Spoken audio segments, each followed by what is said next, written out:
आप सभी का सिवा क्लासेस सीएस में स्वागत है।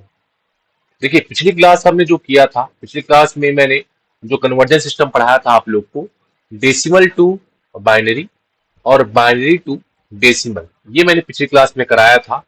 अभी का जो सेशन रहेगा आप लोगों का, जहां पे मैं कराने वाला हूं आप लोगों को डेसिमल टू ऑक्टल।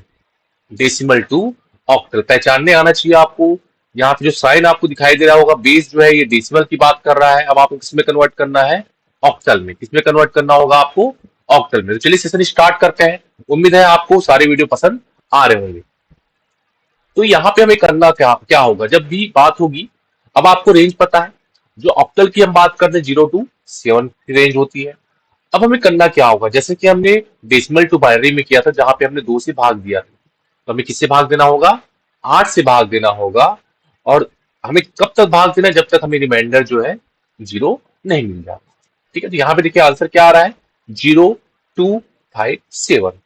और ये 2 4 5 ये आप लोग आराम से कर पाएंगे, क्योंकि बहुत ही इजी है, जैसे कि आप देख पा रहे हैं। तो आपको पता होना चाहिए डेसिमल टू ऑक्टल में इस तरीके से जो है सॉल्व किया जाता है। चलिए आगे बढ़ते हैं।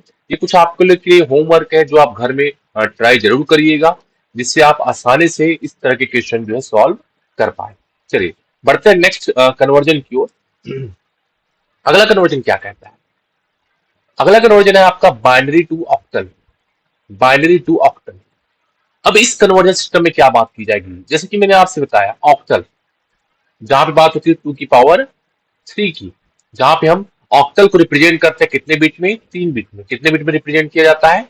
3 बिट में रिप्रेजेंट किया जाता है। तो हमेशा जो हम रिप्रेजेंट करने की बात करेंगे, हमेशा हम करेंगे राइट टू लेफ्ट, और हमेशा हम कितने बिट को लेके चलेंगे? 3 3 बिट को हम लेके चलेंगे। तो इसमें आपको क्या है, इसमें आपको पता होना चाहिए। सबसे पहले तो बाइनरी नंबर जो मैंने बताया आपको पहली क्लास में सिखाया, किस तरीके से हम 0 to 15, 0 to 15 जो है, 0 to 15 जो बाइनरी नंबर हमें याद रखना ही होगा, तभी हम इसे सॉल्व कर पाएंगे। उस तरीके से देखिए यहाँ पर भी देखिएगा, यहाँ पे 3 3 का यहाँ पे। हाँ, एक चीज और आपको याद रखना होगा, जब यहाँ पे 2 बिट है, अभी हमें 3 बिट बनाना है, तो हमें क्या करना होगा? एक जीरो यहाँ पे ऐड करना होगा, तभी वो हमें ऑक्टल में कन्वर्ट हो जाएगा। ठीक है, उम्मीद करता हूँ ये सेशन आप लोगों को पसंद आ रहा होगा, और जो भी चीजें पढ़ाई जा रही है आप लोगों को, वो चीजें आपको क्लियर हो रही होगी। ये देखिए नेक्स्ट जो कन्वर्जन है आपका, conversion of octal to decimal. अब देखिए ऑक्टल टू डेसिमल, यहाँ पे बात की जा रही है ऑक्टल टू डेसिमल। अब हमें किसमें कन्वर्ट करना है? जैसे हमने octal to decimal, binary to decimal किया था, तो हमने क्या किया था? यहाँ पे हमने, यहाँ पे 2 लिखा था, 2 की पावर 0 से हमने स्टार्ट किया, यहाँ पे हम स्टार्ट करेंगे 8 की पावर 0 से, क्योंकि यहाँ पे बात हो रही है ऑक्टल की।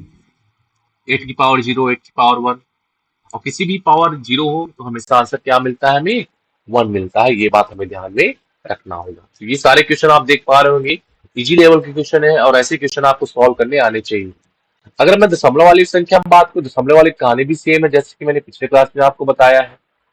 ठीक है, जैसे हमने यहाँ पर से स्टार्ट किया था, ये 0 पोजीशन है, लेकिन यहाँ पे बात होती है -1 से। ये देखिए इस प्रकार से।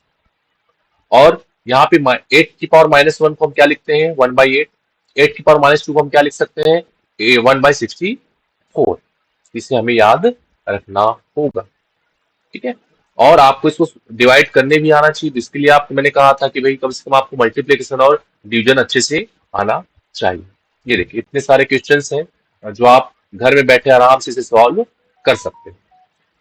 ठीक है, चलिए बढ़ते हैं नेक्स्ट क्वेश्चन की ओर। नेक्स्ट क्वेश्चन क्या कहता है, ध्यान दीजिएगा। नेक्स्ट क्वेश्चन ये कहता है, नेक्स्ट क्वेश्चन की बारी है, जहां पे हम कर रहे हैं decimal, conversion of decimal to octal.